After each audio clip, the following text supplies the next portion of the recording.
Hilda is determined that she and Edwin should live in the country, and unknown to him, she has already decided on their future home.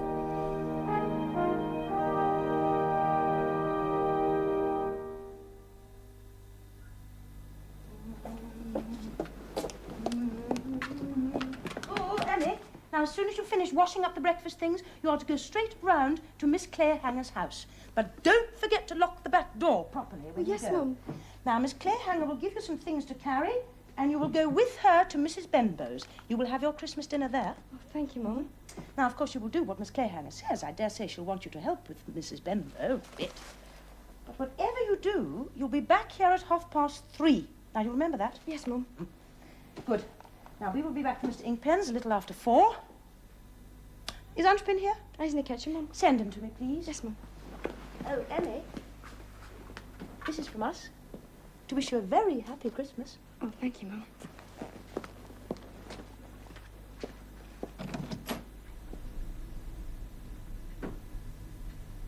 Nearly ready, dear? Oh. Isn't it wonderful to be going to the country? Yes. Oh, I know you feel guilty about not going to the Benbows. But why should you? Why should you always spend Christmas with the family? You hated it last year. You've always hated it. And I dare say they'll enjoy themselves much more without us. There'll be Maggie there. All those children. But if we don't go to Mr. Inkpen's, he will have nobody at all.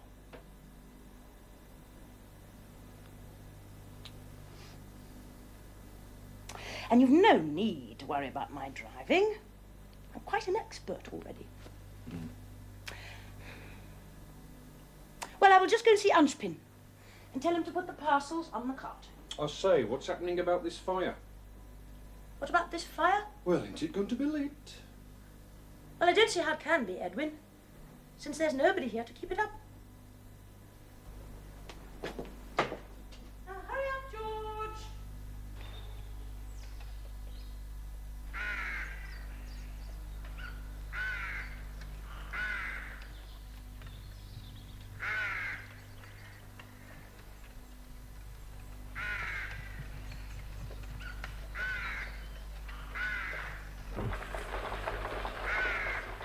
What the heck was I so depressed about? It's a wonderful day. She's a wonderful woman.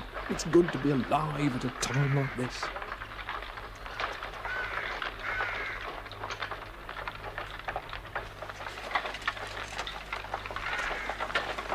Merry Christmas, all. Oh, Merry Christmas. Oh, Merry Christmas. Mr. Inkpen. Hey, I thought you'd arrive about this time. Ought you to be up, my boy? Oh, I'm as fit as a fiddle. I've been ordered mild exercise. There you are, you see. Oh, yes, I'm fit, all right. Now, look here. This lad will take horse and cart to the inn, see that she's taken care of and everything, and we can take this shortcut off here. Wonderful idea. Catch me. Oh. Some parcels in the back. We'd better bring those. No, we'll fetch them afterwards. Afterwards? Yes, now come along before you catch a chill.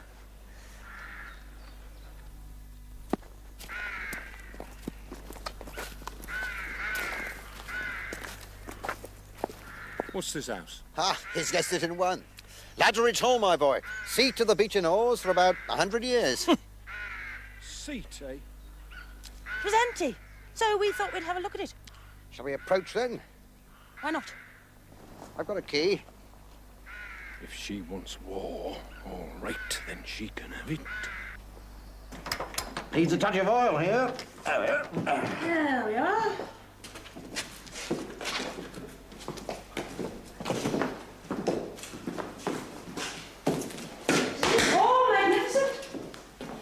Needs a fire in that grate to warm things up a bit. Ah, but think of the fire you could have.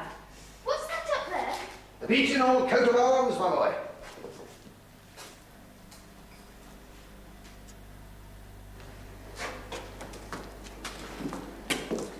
There's so much space. Now, this is the dining room, isn't it? This is the dining room, Edwin. This is where the feasts were held. Oh, just look at that ceiling. Isn't it wonderful?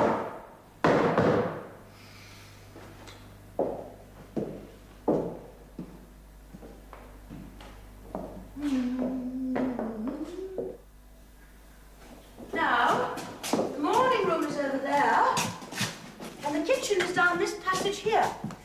Oh, the kitchens are enormous. Let's look at those first. Mother, what's that passage up there? Oh, that leads to the servants' hall. Servants' hall. Never dare look my friends in the face.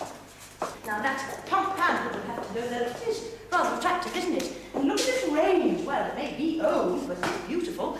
Now, let's go to the morning room, and then the drawing room, and then upstairs.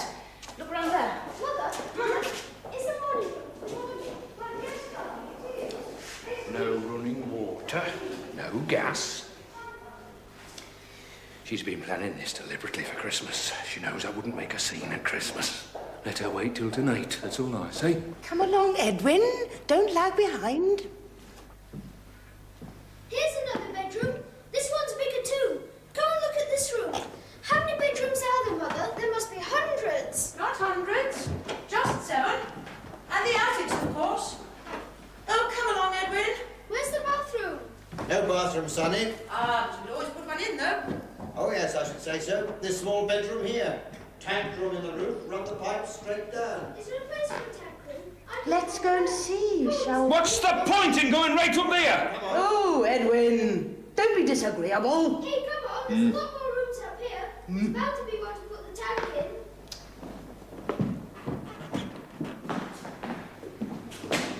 Well, there you are. As I hear, it's to be had on a repair lease of £65 a year, or perhaps 1,200 would buy it. Dirt cheap. Oh, yes. Oh, I know these repairing leases. £1,000 wouldn't make this barn fit to live in. It's larger than Tabby Mansion. Of course it isn't larger than Tabby Mansion. It isn't as large. Oh, Edwin, how can you say such things? Forgive an old bachelor being personal, Mrs. Clayhanger, but I don't believe I've seen that stole before. Edwin gave it to me for Christmas. Oh, did he really? Well, I certainly admire your taste and your pocket, old man. I gave Edwin an edition of Matthew Arnold. Born in day when... Oh, born in day when wits were fresh and clear, and life ran gaily as the sparkling Thames, before this strange disease of modern life, with its sick hurry, its divided aims, its heads all taxed, its palsied hearts was rife. Yes. I bet he wouldn't have given much for life in the towns. Here will I sit and wait, whilst to my dear, from uplands far away, the bleating from the folded flock is born, and distant cries of reapers in the corn, all the live murmur of a summer's day.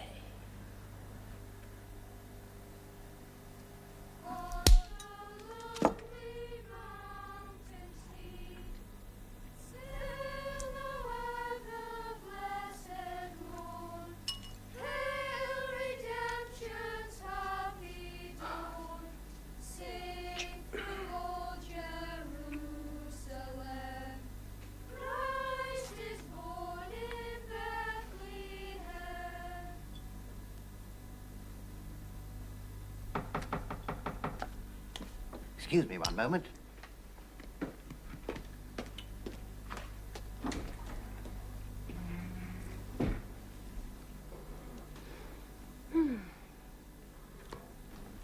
They sing so freely, don't they? Must be the country air, I suppose. Merry Christmas.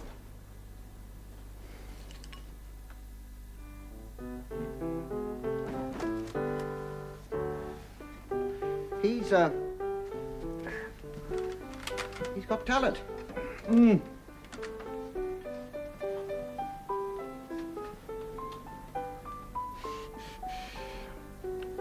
I shan't take that house, you know. No, so I gather. Of course, you must understand it was Hilda's plan to go up there. I merely fell in with it. Simplest thing to do in these cases. Certainly.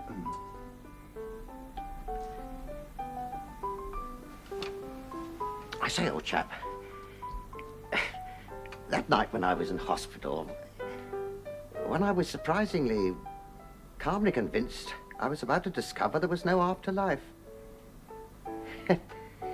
When you were good enough to step across to my office to burn those letters and photographs, Why have you never happened to mention that you met a certain person there? Of course, it was no earthly business of mine. Well, naturally, I knew I was quite safe in your hands. I've reassured the lady.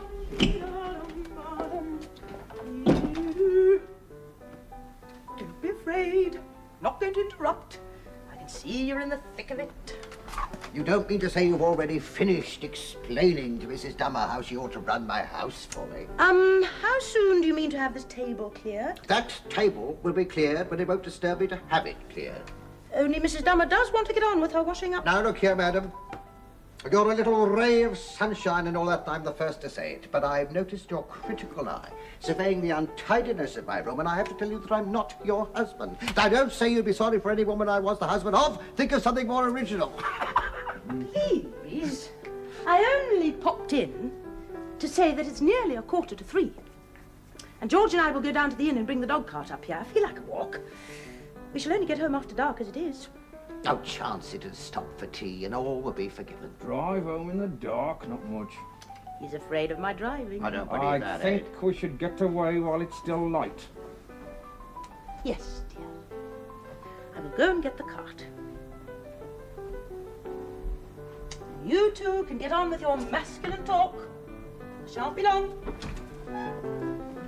George, get your coat. I hear he's going to London when he leaves school then. London? To study architecture under Johnny Orgreave. Oh, yes. It's more than I hear anyway, but still, who am I? Her husband is in a lunatic asylum, I may tell you. Whose? The young woman in question. Really? It's my boy. And I didn't meet her at a concert or on the Grand Canal or anything of that sort. I met her in a mill at Oldham while I was doing my job. He was the boss of the mill. I walked into the office, and he was lying on the floor, on the flat of his back, and she was wiping her feet on his chest. And he was saying to her in a very anxious tone, "You aren't half wiping them. Harder, harder." That was his little weakness, you see. He happened to be convinced that he was a doormat. Of course, she'd been hiding the thing for weeks, going with him to the works and so on to calm him. I never saw a more awful thing in my life. I never saw a more awful thing in my life. Of course, I soon tumbled to it. For the matter of that, didn't want much tumbling to. He went raving mad on that same afternoon, and he's been more or less raving mad ever since. What a ghastly business. Any children? No, thank God. But don't you forget, she's still the wife of that lunatic, and he'll probably live forever. She's tied up to him, just as if she's tied up to a post. I mean, those are our divorce laws. Isn't it appalling? Isn't it inconceivable? I mean, just think of the situation of that woman. Awful. Quite alone in the world, you know. I mean, I'm hanged if I know what she would have done without me. She hadn't a friend. Anyway, she hadn't a friend with a grain of sense. I mean, it's astonishing how solitary some couples are. He'd aged her frightfully. She's much younger than she looks. Happily, there was a bit of money. Enough, in fact. He's got her absolute devotion. How I envy him. Do I understand she's living in the Five Towns now? Yeah. In fact, you never know your luck. If she'd been free, I might have been fool enough to get married. Why did you say a thing Well, I like should that? be a fool to be married. Why? Marriage isn't worth the price. To me, that is. The fact is, my boy, I think my freedom is worth a bit more than I could get out of any marriage. That's all very well, but look what you miss. Look how you live. What's the matter with it? No one has a more comfortable bed, more comfortable boots than I have. How many women can make coffee as good as mine? No woman ever born can make first-class tea. I have everything I want. No, you don't. What's the good of talking about coffee and tea and comfortable bags? Oh, what else is there I want that I haven't got? I mean, if you mean fancy cushions and draperies, no thanks. You know what I mean, all right. And then freedom, as you say. What do you mean by freedom? I don't mean what you'd call physical freedom. I mean, I'd give that up. Now, I like a bit of untidiness, for instance, and I don't regard the absence of dust as the greatest thing in the world, but I wouldn't in the least mind giving all that up. It wouldn't really matter to me. What I won't give up is my intellectual freedom. Perhaps I mean my intellectual honesty. There's practically no intellectual honesty in marriage. There can't be. The whole affair is a series of compromises, chiefly based on the part of the man. I mean, the only alternative is total subjection of the woman, and that is offensive. I couldn't have that. No woman not altogether a slave ever hears the truth except in anger. Can't say the same about a man, and you know it. I'm not blaming, I'm stating. Now, even supposing a married man has a few advantages that I miss, they're all purely physical. Oh, no. My boy... Not at all. My boy, analyse them down, and they're all physical. All, and I tell you, I won't pay the price for them. I won't.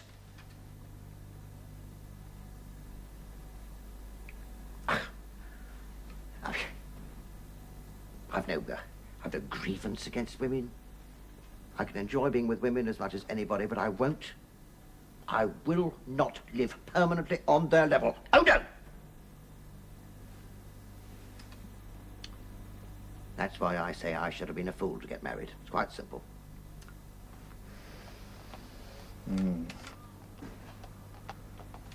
Oh, dear. What a shame.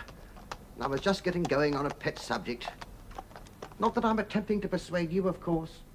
Every word I say applies only to me.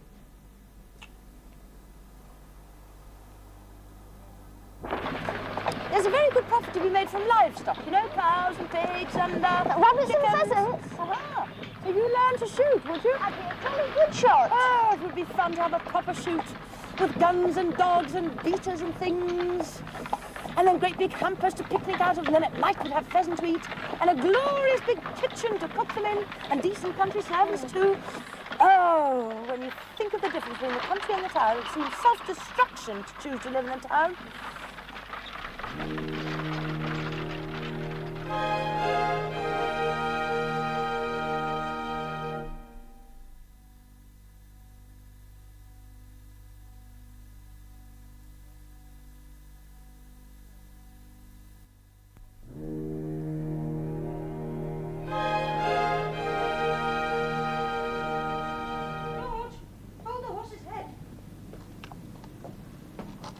Hello, Hunchpin. Oh, what you doing out here? Oh, waiting for you, sir. How long have you been here? Mrs. said be back at 4 o'clock, sir. God heavens above, it's after 6. What on earth was... Hunchpin's been out here since 4 o'clock. Oh, why on earth didn't you go into the kitchen, as I told you, instead of catching your death of cold in the porch? No answer, ma'am. No answer. Well, been ringing, knocking 15 times. No answer at all. But I told Ellie to be back at 3:30. Where has that stupid girl got to? I told her particularly 3:30. I told her to light the fire and prepare for tea making. You really cannot trust servants to do anything these days. I hope you've got your latchkey, Edwin. I have. Oh.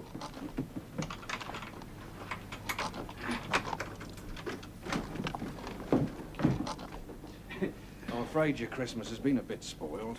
Stable the horse quickly as you can and shoot off home. Oh, sir. Ah. Yes.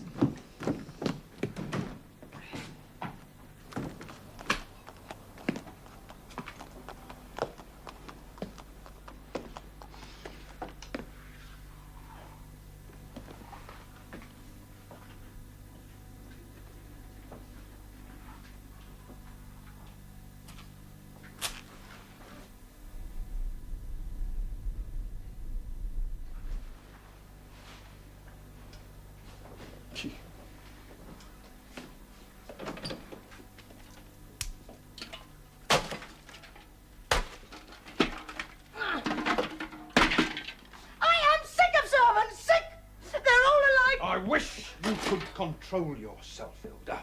The fact that a servant is a bit late on Christmas Day is no excuse for you to behave like a spoiled child. You're offensive! Yes, that's just like you, that is. I sent my servant to your sister. She doesn't send her back, so it's my fault. I should have thought those Benbows twisted you round their little fingers quite enough without your having to insult me because of it. And goodness knows what tricks they didn't play to get your aunt's money, every penny of it. And now they make you do all the work of the estate for their benefit, and of course you do it like a lamb. You can never spare 1 minute of time from the office for me, but you can spend hours and hours for Auntie Hamp's estate and for those Benbows. But I don't see why you should insult me on the top of it. You make me ill!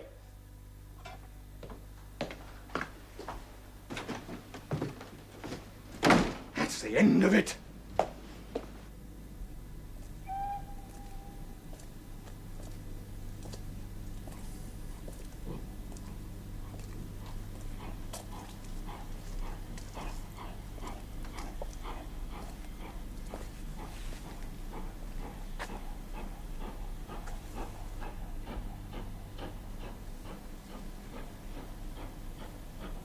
My marriage was a mistake.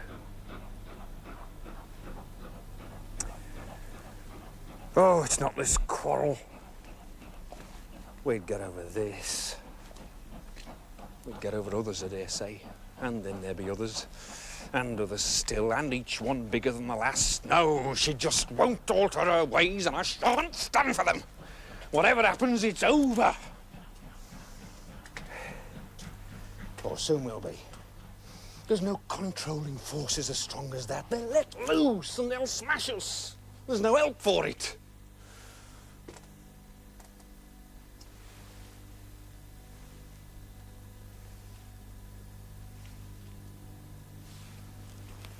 I was in the office in there, I first kissed her.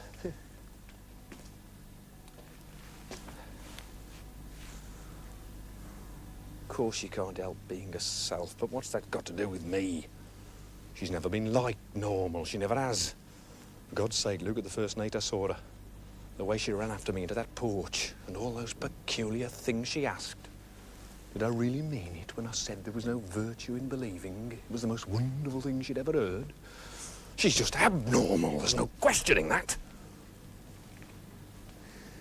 Well, what about that whole George Cannon affair? What normal woman would have got mixed up there? She just can't see reason. She doesn't know what it is. If she wants a thing, she must have it. She can't understand any point of view but her own. She's just a wild, unscrupulous egotist.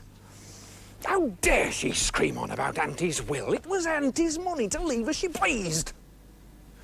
And in any case, it's hardly the Benbows' fault. Oh, I can't abide that kind of jealousy.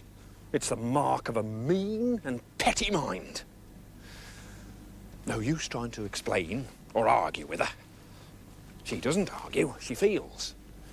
9 cases from 10, her feelings are wrong.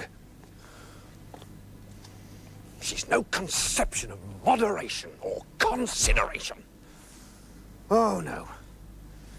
She expects it from others, but she gives back none. She wanted a horse and trap. I gave her one. Fine way she chose to repay that. Not a thought for the fact we needed the horse at the works, or for the hours she kept Unchpin out teaching her. And look how she treated Unchpin today. She said she didn't feel at home while Maggie owned the house, so I bought the house from Maggie. Now what does she want? Another house. Not a house, no. A blasted estate. The beeching horse seat with a servants' hall.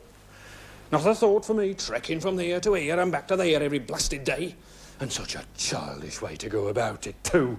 Not openly said, not, I found a house I want you to buy. No, all covered up as a silly surprise. And take an ink pen with us to tie my hands. There's no other word for it. Infantile. There's no excuse for her, there never will be. She's impossible, and she'll become more so. Perhaps she's not responsible, but I don't care. I resent her. I hate her.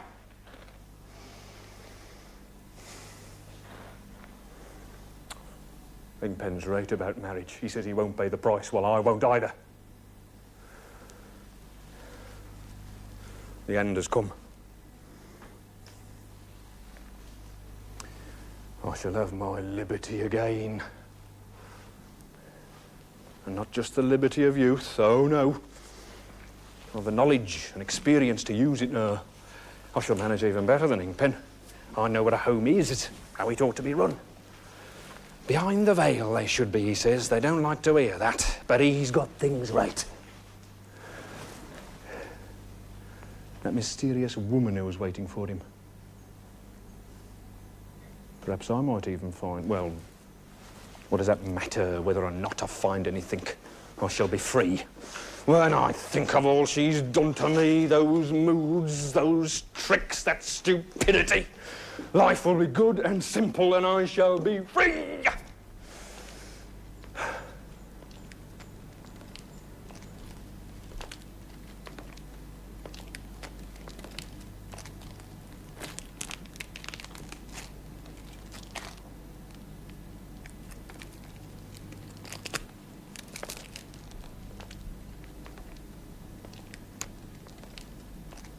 Is it possible?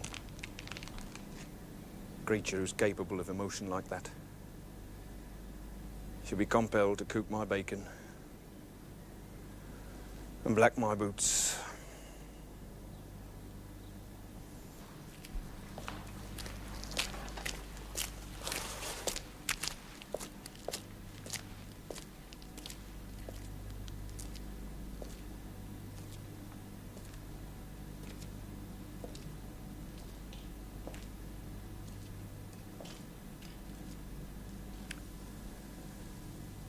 Catch me, both of you. And she jumped. And I caught her. How incredible that a woman as harsh as her, as selfish as her, as overbearing as her, could seem so fragile in my arms as she did then. Why not humour her? Let her have the house. Good God, no! Why should I? Well, does it matter so much to me where I live? I don't exist on that level. I could adapt, couldn't I? After all, the journey wouldn't take that long. Perhaps not a motor car, no. But a fast horse and trap. Clayhanger's trap, he drives from Ladderidge in 35 minutes. The horse simply won't walk, doesn't know how.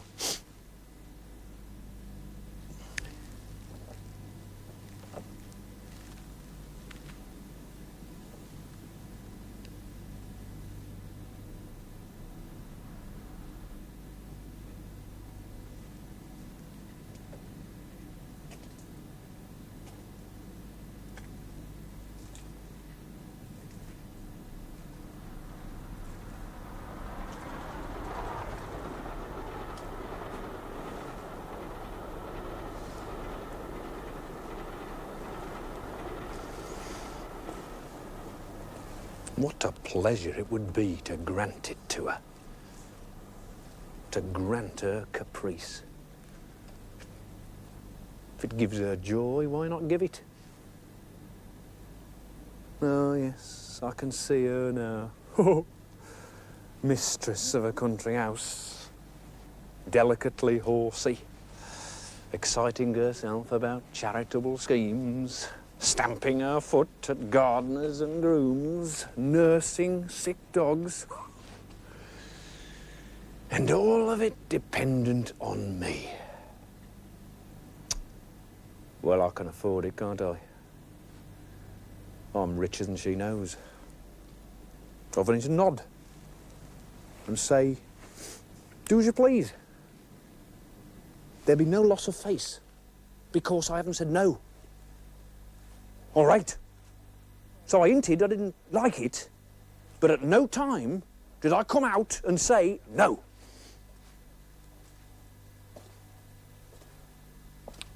No, it's done. It's decided. I've finished with it. I can't excuse her or give in to her. She's unjust. It's finished. I'm done with it.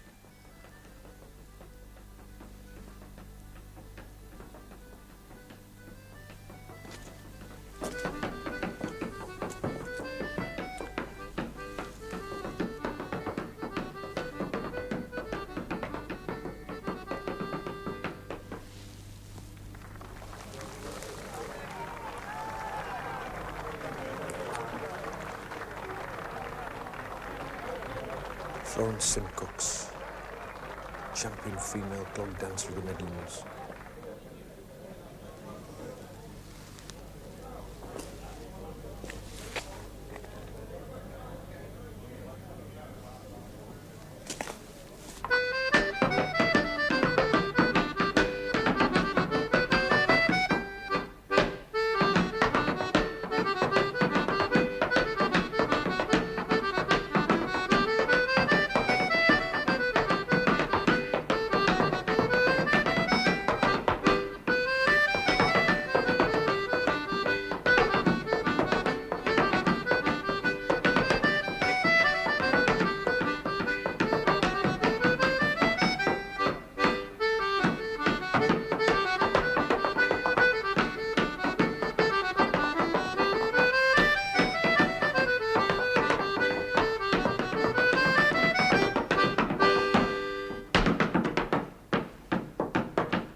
That's it. I've made the discovery. It's stupid. It's banal. It's the greatest discovery I've ever made. If Hilda wasn't what she is, if she wasn't unreasonable and unjust like she is, there'd be no merit in giving in to her. She is unreasonable. She is unjust. What's the use of objecting to any of that? It's like some child trying to stop the rain. But if I can give in when she's like she is, then that's an achievement to build a life on. If I can give in to that, it's a victory. Oh, no, I shan't be beaten by her. I shan't be beaten by marriage. Dashed if I shall. There'll be more trouble, of course, so will. Marriage keeps on till you're dead. But I've made the discovery. I know where I am. What a nice thing if I had to admit I wasn't clever enough to be a husband. Phew.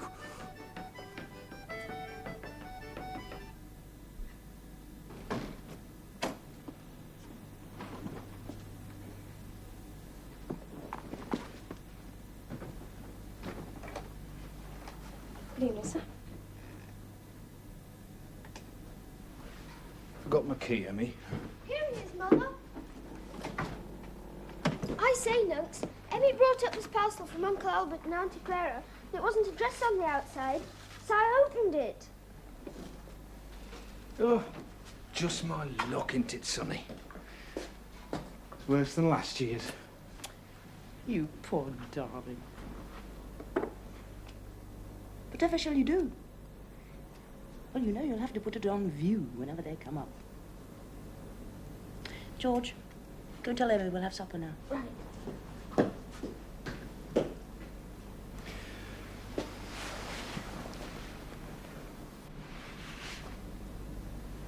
Yes, my lady, you're all smiles now because you're bent on getting Ladridge all out of me. But you don't know what a near shave you had of getting something else.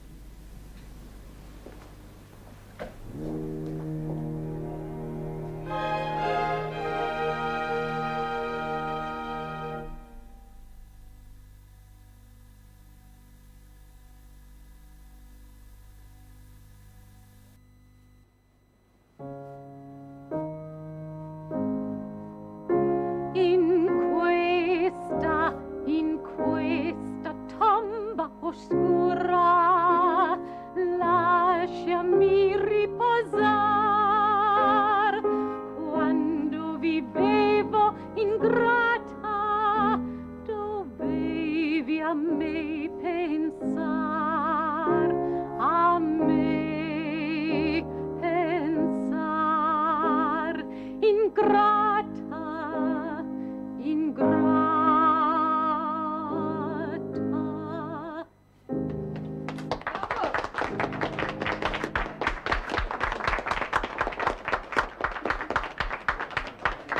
wonderful, Miss Host. You must sing another one. Yes, let's give them another. Please do, Manny. What would you say, Mr. Ingham? Well, let's see what's here.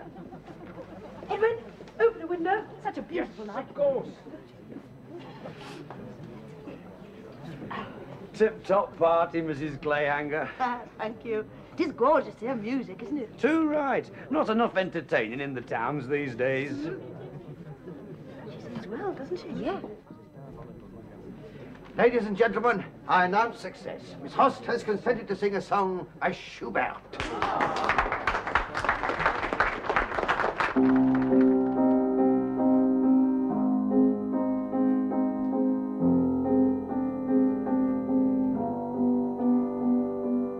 Leise flehen meine Lieder durch die Nacht zu dir.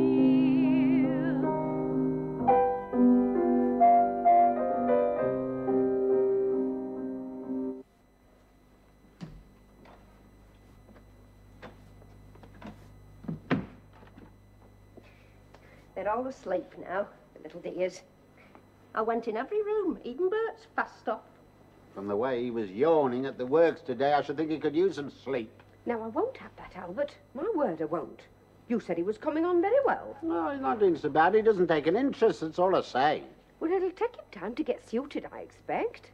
He has only been at it 3 months, you know. Shall I make some tea, Clara? Are you ready for some? No, thanks, Maggie, dear. I don't think I should take tea so late. I had some last night, and I'm sure it kept me from sleeping. You make some for yourself, if you fancy a cup. Oh, no. I'm not bothered just for me. Unless Albert would like some. Well, thanks, Maggie. I'm fine. I'll get on with darning Amy's stockings, then. Did I hear Amy talking last night, Maggie? After you went to bed, I mean? She did wake up for a moment, yes. I must have disturbed her with the light. I'll try not putting the gas on, I think. I can manage quite well from the light outside. Such a shame you can't have a room of your own. Oh, I'm quite comfortable as I am.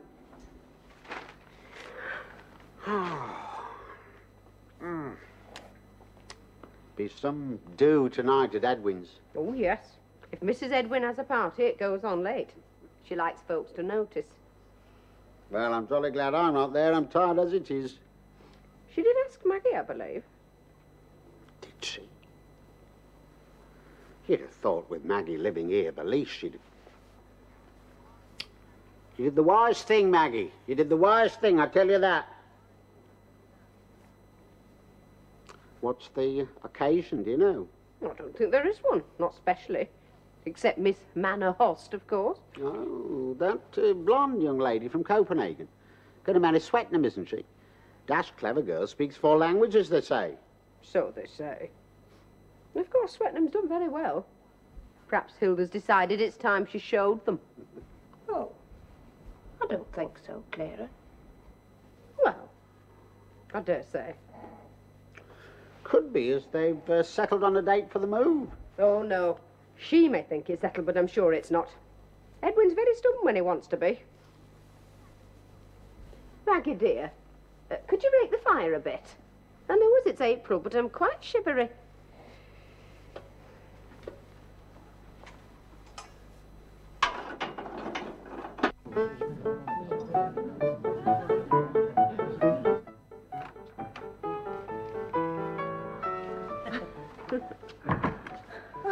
So done up, I had to come and hide myself.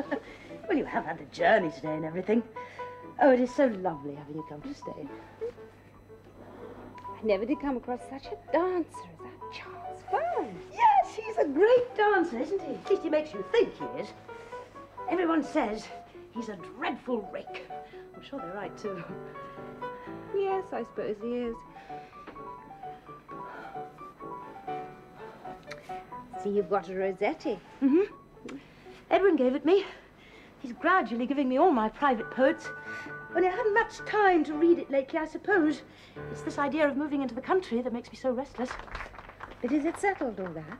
Of course it's settled, my dear. I'm determined to take him away, right out of all this. I think it'll be a good thing for him. He doesn't mind, really. He's promised me. Only he wants to make sure of selling this house first. or letting it. He's very cautious, Edwin is. Simply hates doing a thing straight off. Yes, he is rather that way inclined. I wanted him to take Ladridge at once, even if we couldn't move in immediately. Well, we can't move in because of the repairs and things. They'll take a fine time. I know. We can get it for £60 a year. What is £60, more or less, to Edwin? But no, he wouldn't. He wants to make sure where he stands with this house first. Can't alter him, you know. So, you're discussing Who? you know. Tertius. You're worse than a woman. I suppose you meant that to be very severe. If you want to know, we were talking about Ladridge. So apologize. Curious, that's just what I came in about. I've been trying to get a chance to tell you all night there's somebody else after Ladridge. A man from Axe. He's been to see it twice this week, so I thought I'd tip you the wink, you know. Have you told Edwin? Yes. What's he say? But he says it's a dodge of the house agents to quicken things up. You think it is? Well, I don't know. That's why I thought I'd warn you, his lordship being what he is. Look, here, I'm not going to be caught conspiring with you. It's more than my place is worth.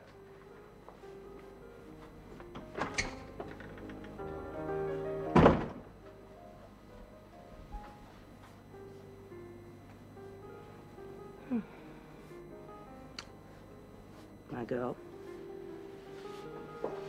you think you can stand a scene tomorrow? Scene? Between Edwin and me?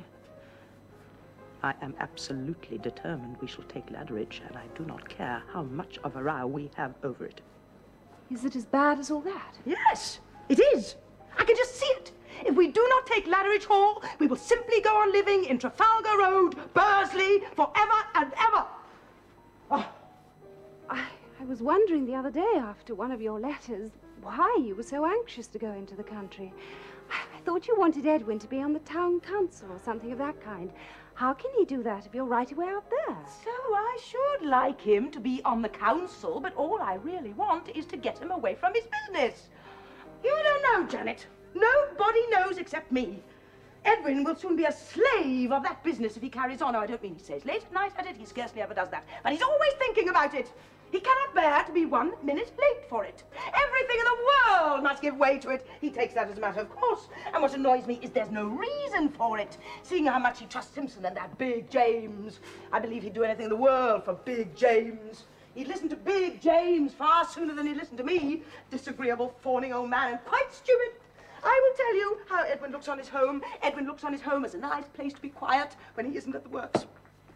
I haven't told him. I don't think he even suspects, but I will tell him straight out one of these days. He's very good, Edwin is, in all the little things. He always tries to be just, but he simply is not just in the big thing. He is most frightfully unjust. I sometimes wonder where he thinks I come in. Oh, of course he'd do any mortal thing for me, except spare half a minute from the works. What do I care about money? I don't care that much about money. If there's money, I can spend it, that's all. But I would rather be poor, and Edwin to be rude and cross and impatient, which of course he scarcely ever is, than have this feeling all the time that it's works, works, works, and everything else comes after that. I don't mind for myself. Well, I don't really, maybe just a little, but I do mind for him. I call it humiliating for a man to get like that. It turns everything upside down. Now, you look at Stephen Chesberdin, for example. There's a pretty specimen. And Edwin will be as bad as him soon. But everyone says how fond Stephen is of his wife. Oh, and isn't Edwin fond of me? Stephen Chesberdin despises his wife. Only he can't do without her. That's all. He treats her accordingly. I shall be the same soon. Oh, Hilda. Yes, I shall, but I won't have it. No. I should rather be married to a rake like Charles Ferns. He is not a slave to his business anyhow. I shall get Edwin further away. I have quite made up my mind about that, and when I've got him away, I shall see that he does not work on Saturdays as well. And if he can't be on the town council, he can be on the county council. That's quite as good, I hope. My dear. Well, Hilda, I've got rid of this house for you. Here are the deluded victims. We've seen every corner of it, Mrs. Clayhanger. It's lovely. But how can you wish to leave it? It's so practical. practical. I thought I wouldn't say anything until it was settled, for fear you might be in for a disappointment. He'll buy it if I leave 1,500 on mortgage, so I shall. But of course he wanted Miss Hoss to have a good look at it first. So glad you like it. Oh, yes, Mrs. Clayhanger. Mr. Clayhanger made us promise not to say one word. It's just like him. Well, shall we go and break the news in the drawing room? Oh, do let us, Tom. I'll come with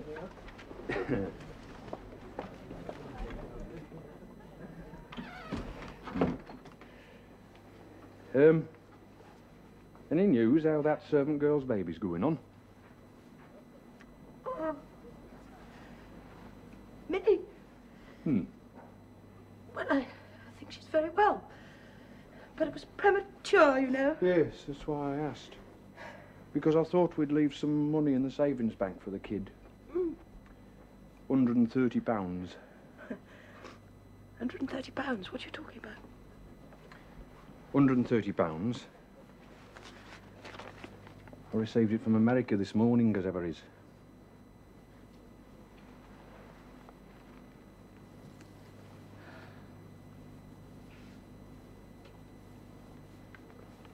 George Cannon. From America?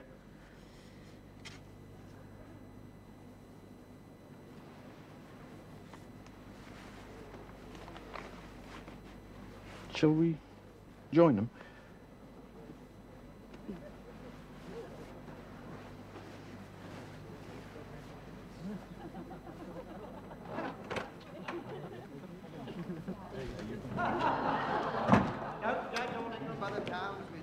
Steady, Onning. Ben, what's wrong with the town? Quite right, Mr. Reardon. I like the towns.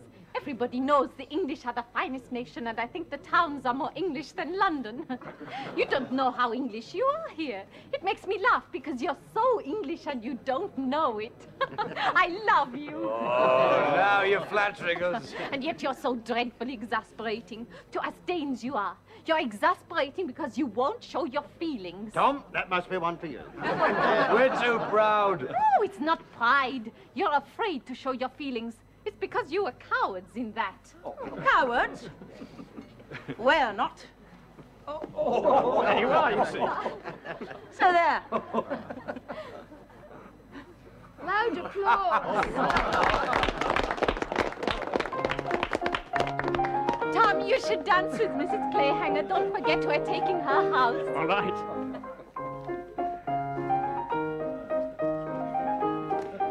What do you say, Mrs. Clayhanger?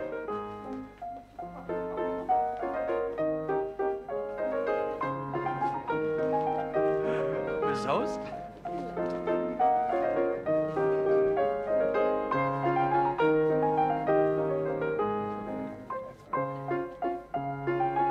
What a romance she has made of my life.